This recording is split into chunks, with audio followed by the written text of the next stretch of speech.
여러분 안녕하세요. 케이신입니다. 새벽 3시 15분, 당신도 이런 밤을 보낸 적 있나요?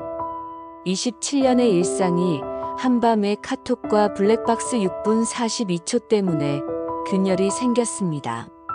그래서 158개의 계단을 내려간 발걸음은 경계를 세우는 용기로 이어졌습니다. 자, 그럼 이야기를 들려드리겠습니다. 휴대폰 화면이 어둠 속에서 깜빡였습니다. 빗소리가 창문을 두드렸고 민수 씨는 침대 머리맡에 스탠드를 켜지 않은 채 그 빛을 바라봤습니다. 화면 속 메시지는 짧았지만 그의 심장은 그 순간 1분이 1시간처럼 느리게 떨렸습니다. 늦을 것 같아. 미안. 손가락 끝이 차가웠고 휴대폰을 쥔 손바닥에서만 미세한 온기가 느껴졌습니다. 민수 씨는 화면 밝기를 최대로 올렸습니다. 메시지를 다시 읽었고 발신 시각 3시 15분을 3번 확인했습니다. 이불 밖의 공기는 차가웠고 그의 입김이 하얗게 보일 것 같았습니다.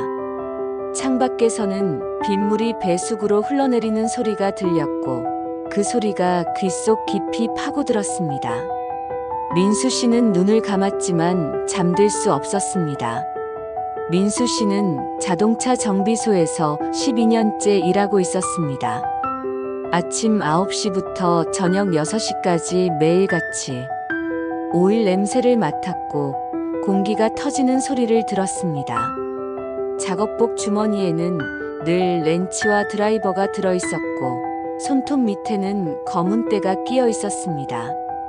퇴근 후에는 지하철 3호선을 타고 27분을 달렸고 12층 아파트 현관문을 열면 거실에 익숙한 배치가 그를 맞이했습니다. 결혼 27년 차. 서진 씨와 민수 씨는 20대 중반에 만났고 딸 아리는 지금 대학교 3학년이었습니다. 첫 만남은 친구의 소개였고 두 번째 만남에서 민수 씨는 서진 씨의 웃음소리에 반했습니다. 결혼식은 작은 예식장에서 100명의 하객을 모시고 작게 치렀고 신혼집은 역세권 오피스텔을 구했습니다. 아린이 태어난 건 결혼 3년 차였고 그때부터 그들은 12평에서 24평으로 다시 32평으로 집을 옮겼습니다. 저녁 7시 식탁에 국그릇 2개를 놓고 반찬을 덜어내는 게 그들의 일상이었습니다. 아빠 이번 주에 학교에서 과제 발표 있어요. 아린이 숟가락을 들며 말했습니다. 그래? 잘하겠네. 준비 많이 했지? 민수 씨가 물었습니다. 네, 긴장만 안 하면 점수 잘 받을 수 있을 것 같아요. 서진 씨는 그 옆에서 조용히 김치를 집어 먹었습니다. 말이 없었지만 그건 늘 있던 일이었습니다. 식탁 위의 시계는 7시 42분을 가리켰고 TV에서는 저녁 뉴스가 흘러나왔습니다. 2월 중순쯤부터 서진 씨의 메신저 말투가 이상해졌습니다. 응. 이라는 한 글자 답장이 잦아졌고 이모티콘이 사라졌습니다. 저녁 뭐 먹을까? 라고 민수 씨가 물으면 아무거나. 가 돌아왔습니다. 예전에는 된장찌개 어때? 같은 구체적인 답이 왔었습니다. 2월 23일 민수 씨는 오늘 일찍 들어갈게. 라고 보냈고 3시간 뒤에야 이응이응이라는 답장을 받았습니다. 읽음 표시는 바로 떴는데 답장은 그보다 훨씬 늦었습니다. 3월 첫째 주 금요일 저녁 현관에서 향수 냄새가 평소보다 진하게 났습니다. 새 향수 샀어? 민수 씨가 물었을 때 서진 씨는 고개를 끄덕였습니다. 응. 백화점에서. 무슨 브랜드야? 몰라. 직원이 추천해줬어. 그 답은 자연스러웠지만 민수 씨는 왜인지 그 향기를 기억하고 싶지 않았습니다. 향은 달콤했지만 동시에 너무 무거웠습니다. 거실 탁자 위에는 컵받침에 물 자국이 2개 남아 있었습니다. 아린이 친구 왔었어? 민수 씨가 물었습니다. 응, 잠깐. 대답은 빨랐지만 민수 씨는 아린이 그날 오후 내내 도서관에 있었다는 걸 알고 있었습니다. 민수 씨는 아린에게 문자를 보냈습니다. 오늘 친구랑 집에 왔었어? 아니요. 여태까지 도서관에 있었어요. 손끝이 차가워졌고 민수 씨는 그날 밤 서진 씨 몰래 휴대폰 통화 기록을 확인했습니다. 통화 시간 6분 42초, 상대는 저장되지 않은 번호였습니다. 010으로 시작하는 11자리 숫자만 화면에 보였습니다. 민수 씨는 그 번호를 메모장에 복사해 저장해 두었습니다. 3월 둘째 주 월요일, 서진 씨의 퇴근 시간이 늦었습니다. 평소 6시 50분에 도착하던 서진 씨가 8시 20분에 집에 들어왔습니다. 길이 막혔어. 사고 났나 봐. 서진 씨가 말했습니다. 민수 씨는 고개를 끄덕였지만 그날 오후 교통 상황을 검색했을 때 사고 기록은 없었습니다. 네이버 지도와 카카오 맵을 모두 확인했지만 출근길에도 퇴근길에도 정체 구간은 없었습니다. 그때 민수 씨의 휴대폰에 가계부 앱 알림이 떴고 미분류 결제 이건이라는 숫자가 눈에 들어왔습니다. 응? 이건 뭐지? 아무 생각 없이 카드 내역을 연 민수 씨는 화면을 본 순간 손이 떨렸습니다. 3월 8일 어느 카페에서 28,500원 결제. 3월 12일 같은 장소에서 28,500원 재결제. 민수 씨는 손가락으로 화면을 확대했고 가게 이름을 검색했습니다. 거리는 집에서 72km 떨어진 곳이었습니다. 리뷰에는 커플석 분위기 좋아요. 일몰 보기 최고라는 문장들이 있었습니다. 사진 속에는 바다가 보이는 통유리 창과 2인용 소파가 나란히 놓인 좌석이 보였습니다. 메뉴판을 확인하니 아메리카노 6,500원, 카페라떼 7,000원이었습니다. 28,500원이면 음료 2잔과 디저트 2개를 주문한 금액이었습니다. 월요일마다 같은 패턴이 반복되었습니다. 비가 오지 않았는데 접힌 우산이 현관 선반에 놓였습니다. 우산은 왜 가져갔어? 비 온다는 소식 못 들었는데. 민수 씨가 물었습니다. 혹시 몰라서. 서진 씨의 대답은 짧았고 민수 씨는 더 묻지 않았습니다. 하지만 그 우산 손잡이에서 은은하게 새어나오는 향기는 집에서 쓰는 섬유유연제 냄새가 아니었습니다. 민수 씨 집은 무향 세제를 썼지만 우산에서는 라벤더 향이 났습니다. 낯선 세제 냄새는 서진 씨의 코트 깃에서도 풍겼습니다. 코트를 세탁하려고 주머니를 비우는데 영수증 한 장이 나왔습니다. 종이가 약간 구겨져 있었고 그 사이에 있던 모래 알갱이가 바닥에 떨어졌습니다. 오션뷰 파스타 하우스 2인 세트 45,000원. 날짜는 3월 17일 오후 1시 30분이었습니다. 그날 서진 씨는 오전 11시에 출근했고 민수 씨는 6시에 퇴근했을 때 집에서 그녀를 봤습니다. 민수 씨는 떨리는 손으로 투명 지퍼백을 꺼내 영수증을 넣고 사진으로 찍어둔 카드 내역을 날짜별로 정리했습니다. 모두 월요일이었습니다. 손끝이 차가웠지만 민수 씨는 계속 정리했습니다. 지퍼백을 닫을 때 플라스틱이 서로 맞물리는 소리가 조용한 현관에 울렸습니다. 3월 23일 토요일 오전, 민수 씨는 서진 씨의 차를 운전하고 있었습니다. 자신의 정비소에서 서진 씨의 차량을 정기 점검해 주었고, 확인을 마치고 돌아오는 길이었습니다. 신호 대기 중 블랙박스 화면이 깜빡였습니다. 메모리 용량 부족. 파일을 삭제하시겠습니까? 민수 씨는 화면을 눌렀습니다. 파일 목록이 떴고 3월 15일에 찍힌 6분 42초짜리 최근 파일이 보였습니다. 민수 씨는 무심코 재생 버튼을 눌렀습니다. 괜찮아, 아무도 몰라. 서진 씨의 목소리였습니다. 민수 씨의 손이 멈췄습니다. 그래도 슬슬 조심해야지. 6개월이나 됐잖아. 낯선 남자 목소리가 이어졌습니다. 목소리는 낮았고 40대 정도로 들렸습니다. 뒤에서 경적 소리가 났지만 민수 씨는 움직이지 못했습니다. 돈은 어떻게 할 거야? 통장에서 조금씩 빼놨어. 480만 원 정도. 3번 나눠서? 응. 1월, 2월, 3월. 남편은 몰라? 전혀. 신경도 안 써. 그 말을 들었을 때 민수 씨는 숨이 막혔습니다. 민수 씨는 차를 길가에 세웠습니다. 손이 떨렸고 핸들을 쥔 손바닥에서 땀이 났습니다. 파일을 처음부터 다시 재생했고 휴대폰으로 녹음했습니다. 6분 42초가 끝났지만 민수 씨는 그대로 굳어 있었습니다. 유리창에 비친 본인을 한참 바라보다가 현실의 윤곽이 늦게 따라붙었습니다.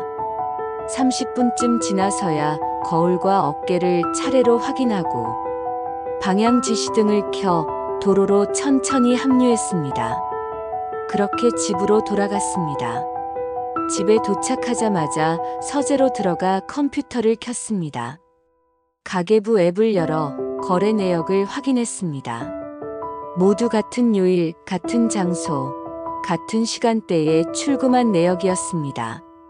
민수 씨는 프린터를 켜고 녹취 파일을 텍스트로 변환한 문서와 거래 내역을 출력했습니다. 각 페이지 하단에 녹취 파일이 찍힌 시간과 출금 시간을 손으로 적었습니다. 잉크 냄새가 코끝을 찔렀고 종이의 촉감이 손가락 끝에 남았습니다. 프린터가 종이를 뱉어낼 때마다 기계음이 조용한 방을 채웠습니다. 총 12장의 문서가 출력되었고 민수 씨는 그것을 투명 파일에 넣어 책상 서랍에 보관했습니다. 거실에서 서진 씨의 목소리가 들렸습니다. 왜 이렇게 늦었어? 민수 씨는 서랍을 잠그고 천천히 문을 열었습니다. 길이 막혔어. 3월 27일 오전 10시 민수 씨는 가정법원 민원실에 서 있었습니다. 손에는 가사 조정 신청서가 들려 있었고 첨부 서류로 출력물 12장과 USB 1개를 준비했습니다. 대기 번호는 47번이었고 그의 앞에 23명이 남아 있었습니다. 의자에 앉아 번호판을 하염없이 바라봤습니다. 시간이 너무 느리게 갔습니다.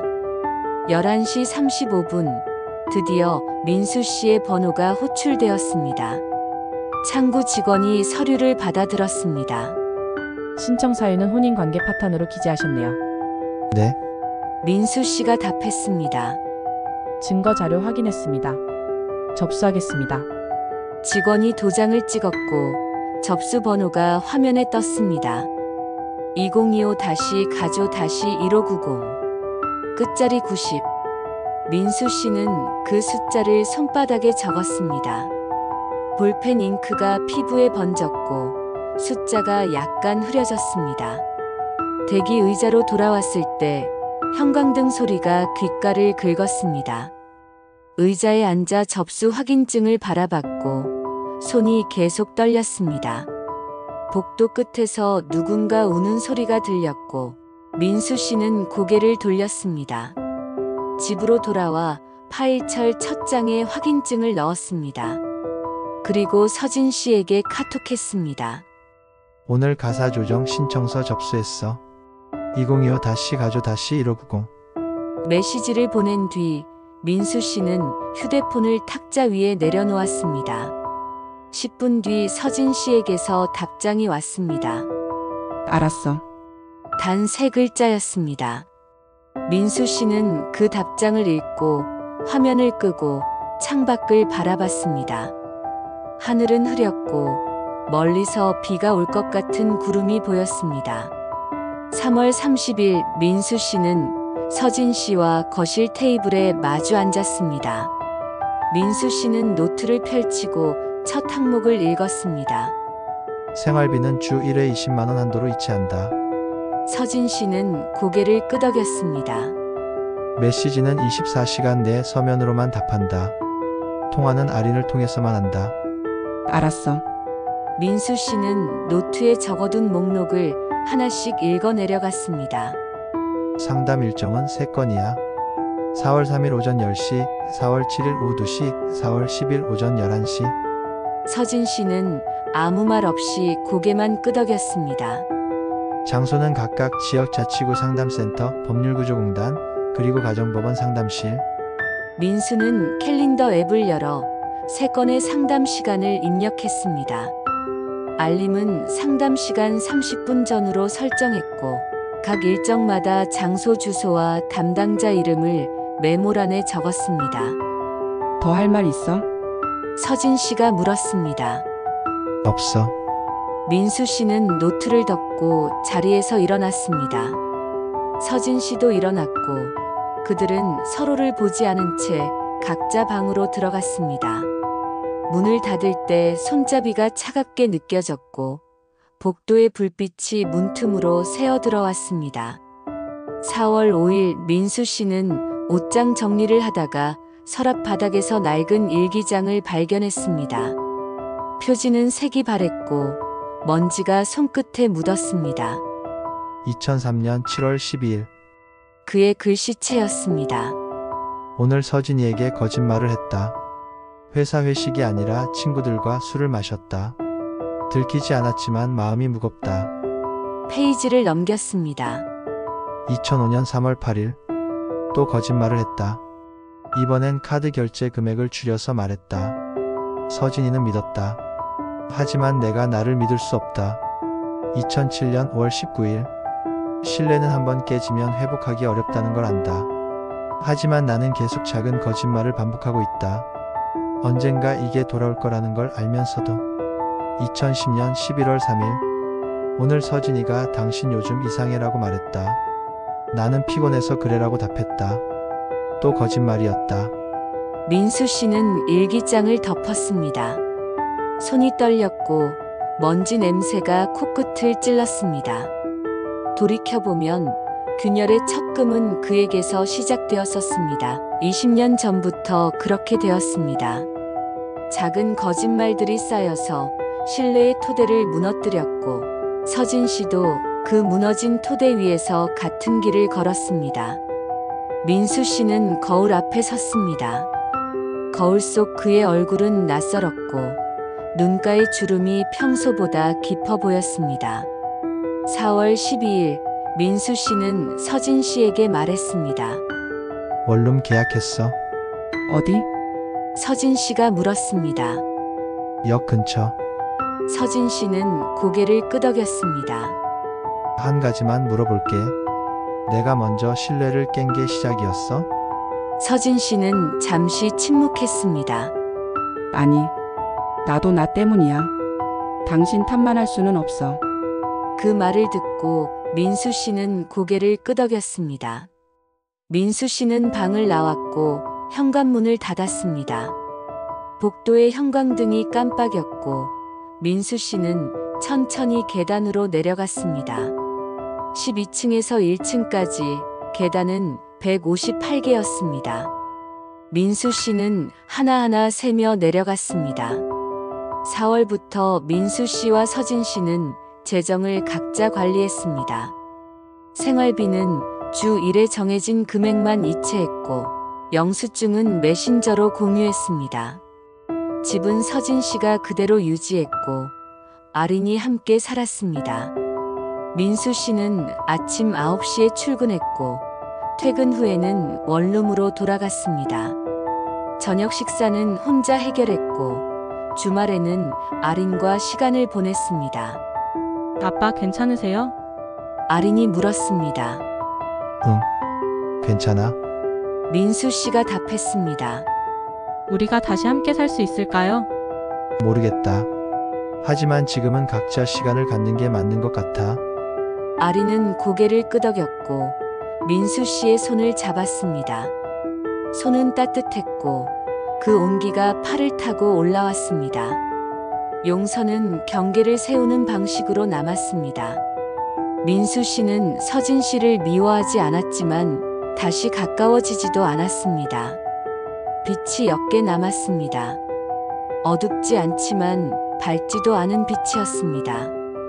4월 28일 비가 그쳤습니다. 민수 씨는 원룸 베란다로 나가 난간을 바라봤습니다. 물방울이 7시간의 흔적처럼 반짝였고 민수 씨는 그 빛을 조용히 지켜봤습니다. 아래층 화단에서는 누군가 꽃에 물을 주고 있었고 물 흐르는 소리가 희미하게 들렸습니다. 작은 주방 선반 위에는 새로 산 머그컵 1개가 있었습니다. 심플한 흰색 컵이었고 손잡이가 온전했습니다. 민수 씨는 그 컵을 들어 올렸고 따뜻한 차를 따랐습니다. 두 손으로 컵을 감쌌고 온기가 손바닥에 전해졌습니다. 창밖으로 저녁빛이 들어왔습니다. 조용했지만 고요하지는 않았습니다. 5월 첫째 주 민수 씨는 아린과 함께 근처 공원을 걸었습니다. 벤치에 앉아 아이스크림을 먹었고 아린이 물었습니다. 아빠 후회해요? 민수 씨는 잠시 생각했습니다. 후회는 아니야. 다만 더 일찍 알았으면 어땠을까 하는 생각은 들어. 엄마도 힘들 거예요. 알아? 그래서 미워하지 않으려고 해. 아린은 고개를 끄덕였고 민수 씨의 팔을 잡았습니다. 아빠는 좋은 사람이에요. 민수 씨는 미소 지었습니다. 고마워. 그들은 30분 더 공원을 걸었고 아린은 집으로, 민수 씨는 원룸으로 돌아갔습니다. 5월 15일 민수 씨는 첫 번째 상담을 마쳤습니다. 상담사는 말했습니다. 관계 회복을 원하십니까? 아니면 정리를 원하십니까? 민수 씨는 답했습니다. 아직 모르겠습니다. 하지만 지금은 거리가 필요합니다. 경계를 세우는 것도 관계의 한 형태입니다. 잘하고 계십니다. 상담사의 말이 민수 씨의 마음에 남았습니다. 5월 22일 서진 씨가 민수 씨에게 메시지를 보냈습니다. 주말에 잠깐 만날 수 있을까요? 아린이 없이. 민수 씨는 한참 생각한 뒤 답했습니다. 토요일 오후 3시 역 근처 카페에서 보자. 토요일 오후 3시 민수 씨는 카페에 먼저 도착했습니다. 창가 자리에 앉아 아메리카노를 주문했고 10분 뒤 서진 씨가 들어왔습니다. 그녀는 민수 씨 맞은편에 앉았고 손을 테이블 위에 올렸습니다. 미안해요. 서진 씨가 먼저 말했습니다. 나도 미안해. 민수 씨가 답했습니다. 당신 탓이 아니에요. 다 제가 잘못했어요. 아니야, 나도 책임이 있어. 20년 전부터 작은 거짓말들을 쌓아왔으니까. 서진 씨는 눈을 잠시 피했습니다. 우리 어떻게 할까요? 민수 씨는 잠시 침묵했습니다. 아직 모르겠어. 하지만 지금 이 거리가 우리에게 필요한 것 같아. 언젠가 다시 시작할 수 있을까요? 모르겠어. 하지만 서두르지 않으려 해. 서진 씨는 고개를 끄덕였습니다. 그들은 30분 더 앉아 있었고 커피를 다 마신 뒤 각자의 집으로 돌아갔습니다. 6월 17일 민수 씨는 두 번째 상담을 마쳤습니다. 어떻게 지내고 계십니까? 상담사가 물었습니다. 조금 나아진 것 같습니다. 분노는 줄었고 이제는 그냥 슬픔만 남았습니다. 그건 좋은 신호입니다. 감정이 정리되고 있다는 뜻이죠. 민수 씨는 고개를 끄덕였습니다. 6월 30일 원룸 계약이 끝났습니다. 민수 씨는 다시 6개월 계약을 연장했습니다. 집으로 돌아갈 준비가 아직 되지 않았습니다. 7월 민수 씨는 정비소에서 평소처럼 일했습니다. 오일 냄새와 압축 공기 소리가 여전히 하루를 채웠고 퇴근 후에는 원룸으로 돌아가 간단한 저녁을 먹었습니다.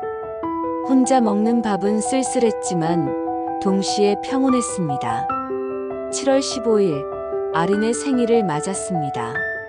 민수 씨와 서진 씨는 각각 선물을 준비했고 저녁에 함께 식당에서 만났습니다. 세 사람은 테이블에 둘러앉았고 케이크에 촛불을 켰습니다. 생일 축하해. 민수 씨와 서진 씨가 동시에 말했습니다. 아린은 미소 지었고 촛불을 불어 껐습니다. 소원 빌었어? 민수 씨가 물었습니다. 비밀이에요. 아린이 웃으며 답했습니다. 식사는 조용했지만 어색하지 않았습니다. 그들은 각자의 일상을 나눴고 90분 뒤 식당을 나왔습니다. 잘 가. 서진 씨가 말했습니다. 응. 당신도? 민수 씨가 답했습니다. 그들은 각자의 길로 갔고 아린만 민수 씨와 함께 조금 더 걸었습니다. 아빠 오늘 좋았어요. 나도 그래. 집까지 데려다 줄게요. 괜찮아. 여기서 헤어지자. 엄마랑 같이 가. 아린은 민수 씨를 안아주었고 각자의 집으로 돌아갔습니다. 8월이 되었습니다. 민수 씨는 세 번째 상담을 마쳤고 상담사는 말했습니다. 많이 안정되셨네요. 네. 이제는 분노도 슬픔도 많이 줄었습니다. 앞으로 어떻게 하실 계획이십니까? 아직은 지금이 좋습니다. 상담사는 미소 지었습니다. 8월 20일 민수 씨는 원룸 베란다에 서서 저녁 하늘을 바라봤습니다. 구름이 천천히 흘러갔고 새들이 저 멀리 날아갔습니다. 손에는 따뜻한 차가 들려 있었고 김이 피어올랐습니다. 그는 깊게 숨을 들이마셨습니다. 공기는 따뜻했고 어디선가 저녁 식사를 준비하는 냄새가 났습니다. 민수 씨는 차를 한 모금 마셨습니다. 쓴맛과 단맛이 혀끝에 남았고 목구멍을 따뜻하게 적셨습니다. 그는 다시 하늘을 바라봤습니다. 해가 지고 있었고 하늘은 주황빛으로 물들었습니다. 아름다웠지만 슬프지 않았습니다. 그저 하루가 끝나가는 것뿐이었습니다. 민수 씨는 컵을 싱크대에 놓고 침대에 누웠습니다. 천장을 바라보며 눈을 감았고 천천히 잠이 들었습니다. 여러분 어떻게 보셨나요? 신뢰는 한순간에 무너지지 않았고 회복도 단번에 오지 않았습니다. 다만 경계를 세우고 조용히 견디는 시간이 필요했습니다. 그 시간 속에서 민수 씨는 조금씩 자신을 되찾아가고 있었습니다. 상처는 여전히 남아 있었지만 이제는 그 상처를 바라볼 수 있게 되었습니다. 미워하지도 서둘러 용서하지도 않았습니다. 다만 받아들였습니다. 느려도 괜찮습니다. 회복은 언제나 당신 쪽으로 걸어오고 있습니다. 함께 해주셔서 고맙습니다. 그럼 다음에도 새로운 이야기로 찾아뵙겠습니다.